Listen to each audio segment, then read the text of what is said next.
Now, Firewatch is not traditionally labeled as a horror game. According to Steam, Firewatch is an adventure, atmospheric, story-rich mystery. And you may be asking yourself how a game like Firewatch could even hold a candle to some of the other games I've talked about. And it's a pretty simple concept that many games try to do and fail spectacularly with. Shit! What? Ah! A horror experience without the horror.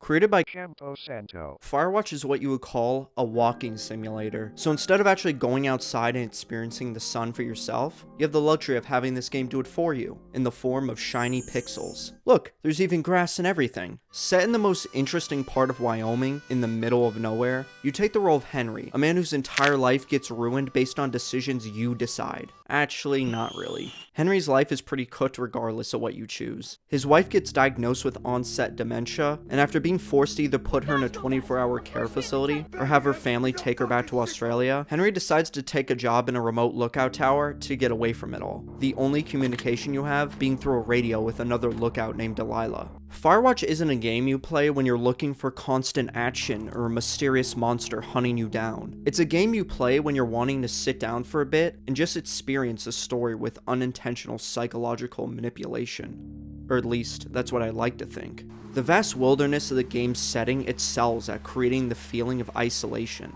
The dense forest and vast open spaces are visually beautiful to look at. However, besides the occasional conversations with Delilah, there really isn't much dialogue, so good portions of the game are left in silence, with only your thoughts as the player to give commentary. Keeping in theme with psychological horror games, Firewatch likes to mess with you in subtle ways. Henry is what my English teacher would call an unreliable narrator. In other words, you. The unresolved trauma Henry faces haunts him throughout the game, having night terrors about conversations with his wife and experiencing strange occurrences. As the player, you're not sure if the things that are happening to Henry are real or just things that the isolation and guilt are causing him to see.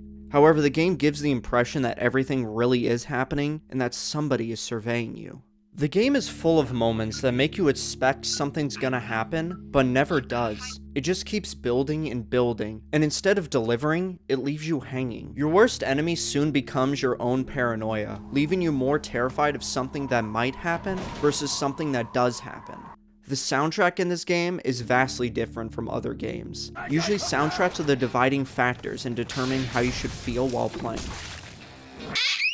And Firewatch follows this trend. Towards the beginning of the game, you're in broad daylight and intended to feel calm and safe walking around the forest. This feeling quickly fades when later in the game, after finding out somebody has been listening to you and Delilah on the radio, a similar song starts to play.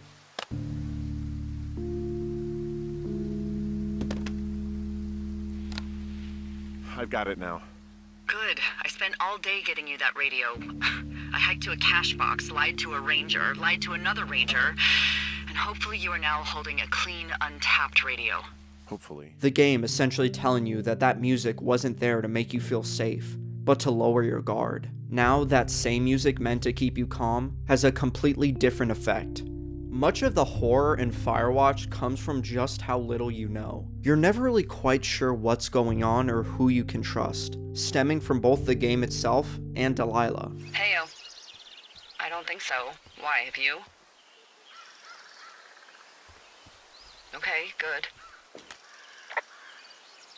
No, I don't think he hey, has your any idea. button is still down.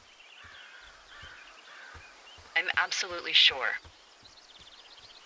Delilah, I Would can you? hear you. All right, I'll let you know if anything changes in that regard. Firewatch's dialogue both has nothing and everything to do with how you play. In terms of changing the story, the dialogue doesn't really change anything. Really, no matter what you say, the same events unfold as they're supposed to. The game allows you to have as much information as you're willing to give. You can be completely honest with Delilah about everything, or lie to her as much as you want, or just not say anything at all. Since Delilah's the closest thing to human contact you experience in this game, their conversations become the emotional lifeline for both of them. As events unfold, you can hear how each character copes with their own trauma. It's a tape of us talking down at the site. It sounds like it was recorded from somewhere nearby. Oh, Jesus. Yeah. and it sounds like we were the ones who burned it down and that it was your idea. No. We are screwed. No! Dee, just don't freak out, okay? Don't freak out. Oh my god, what the fuck is happening, Henry?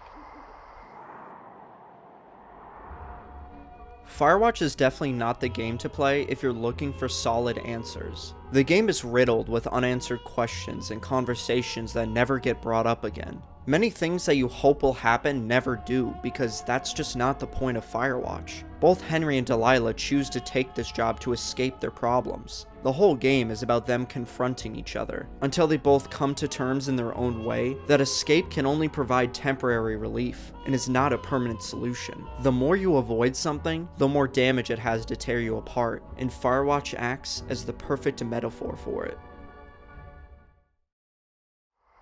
Are you looking at the fire? Yeah, I am.